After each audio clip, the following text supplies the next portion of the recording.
Welcome back. Let's welcome another management on the show. JSW Infra reported a stable Q3, revenues up 25% year-on-year. Margins, though, contracted to 36%. Lalit Singhvi, Whole-time Director, CFO of the company, is now with us on the show. Thank you very much, Mr. Singhvi, for joining in. This is Rima here. The first question is, are you on track to achieve your FY25 volume guidance of a 10% growth? Because the ask rate in Q4 is a bit steep. Good morning, Rima. Thank you for having me here on your show. So, yeah, we are very much on the guidance. So we don't see that there will be any deviation. And fourth quarter is typically better for us all the time because minimum guarantee tonnages gets built in the fourth quarter. So that is, every year it's like this. Understood that, sir. Sir, we want to understand that overall port volumes, especially H1 and even part of Q3 was slightly sluggish. So has that trend reversed in Q4? We understand that you have some built-in volumes for Q4, but overall, how's the environment? And also, could you give us an update on the commissioning of the various brownfield projects that you had announced earlier in terms of Jaigarh, Dharamtar, as well as Goa? Even Greenfield Jatadhar Port, what exactly is the status on those ports? Yeah, so Greenfield ports are all on track. So there are new ports like Keni, Murbe, and Jatadhar.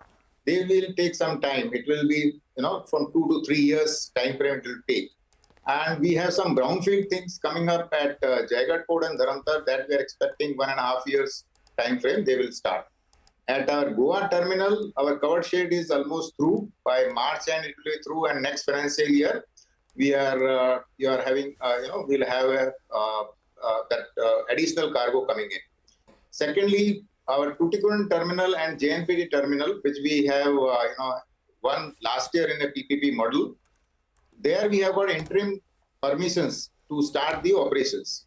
So that will further add cargo in our 25-26. Both at JNPT and Tuticorin will be having additional cargo coming in. Understood that, sir. So, what we also want to understand from you is significant brownfield, greenfield capex. Even in your presentation and in the conference call yesterday, you've given detailed explanations as to how exactly you're going to turn around the Navkar Corp acquired assets. All of that will require significant capex. You also have the promoter shareholding in excess of 75%. So the QIP on the horizon. That is the first question. Second question: could you give us a year-wise breakup of the capex spends envisaged? So QIP, we still have a time, that as a regulator's requirement, we can, come with the QIP by October 26. So we still have time to go. So we don't need money. Right now, we are sitting on a cash of 4,500 crores. So, but as and when the need comes, we will certainly go for QIP because we are, we have to go by regulator's requirement. And next 3 years, as we look at it, we will be spending on the port side around 15,000 crores. And on the logistics side, we have just given a guidance that over a 5 years time frame, we will be spending 9,000 crores. And out of that, 1,000 crores is already spent on acquisition of Navkar. Okay. So your share of third-party cargo has increased to 48%, and that number was literally 5% in FY19. So in a span of about 4 or 5 years, what's the mix going to be going forward, and how is the JSW Group cargo volume shaping up? So in the last 5-6 years, that our focus was broadly on, on third-party cargo. So all the investments which we have done in the last 5-6 years has gone into increasing capacity for third-party cargo. So that is a result that, from 5% we have reached to now 49%. And JSW Group, if you see, for the steel or cement or energy for that matter, they will have a lumpy growth. Whenever there is a capacity additions, they will have a huge, jump in that their cargo. So right now, say there is no capacity additions for JSW infra purposes at Dolvi plant, so cargo is flat. So all our growth is coming from third-party cargo. After 2 years, once the Dolvi plant takes from 10 to 15 million tons, we'll have a 30 million tons cargo coming up at Jaigarh Port and Dharamtar put together. Understood that, Mr. Singhvi. Mr. Singhvi, you also understand in the call yesterday, you've actually given a clear timeline in terms of going ahead and increasing your capacity by 2.3 times to 400 million tons by 2030. Could you give us the year-wise breakup and also the capex, if you could break it up for us? Yeah, so by 28, we will take it to 292 million tons. Currently is 174 million tons. We were 170, but then we have added some capacity at PNP port and our Mangalore coal terminal. So now it's 174. And in 3 years time frame, we are taking it to 292 million tons. So there would be additions of brownfield expansions at Dharamtar, Jaigarh, Goa, Mangalore container. So these and LPG terminal at Jaigarh port. And our Jatadhar port and a slurry pipeline will also start, operations by that time. So this would, you can take 4,000 crores or every year investment taking place, 4,000 to 5,000 crores. So we hope to invest around 15,000 crores in next 3 years time frame. So 15,000 crore capex that you have envisaged over the next 3 years and looking to reach the 300 million ton per mark by 2030. Right. Give us a sense. We understand that you're looking to go ahead and become an end-to-end logistics player. You've given a significant presentation in terms of how exactly you're going to go ahead and turn around the Navkar Corp asset.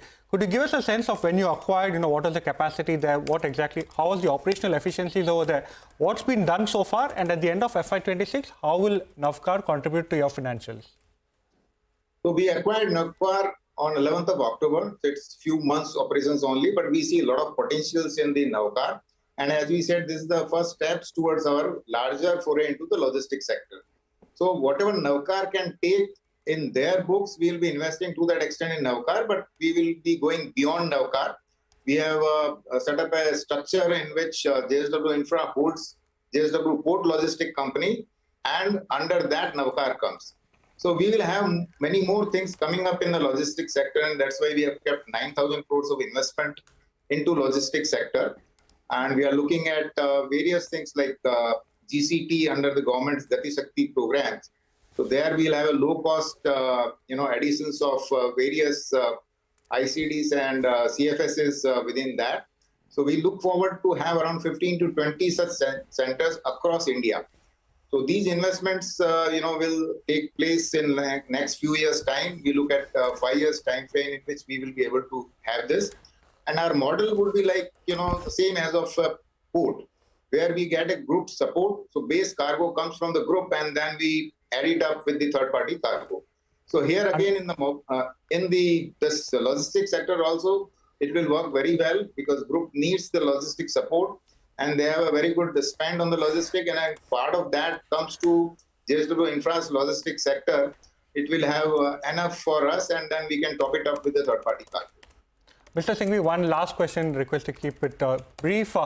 Any acquisition targets on the horizon? Who are the targets that you've identified? We understand there will be significant inorganic growth required to meet your 2030 target. Yeah, we are looking at certain opportunities. So since we are, in the middle of that, we will not be able to name that. But we have, some amount left for this acquisition proceedings. So let's see, in next few months, we should be able to, we'll come out with those things. Thank you very much for joining in. Interesting conversation there with JSW Infra. Get into a break. But on the other side, we go full tilt on the upcoming budget. We'll get you what the street expects from the budget, and we'll focus on the individual sectors.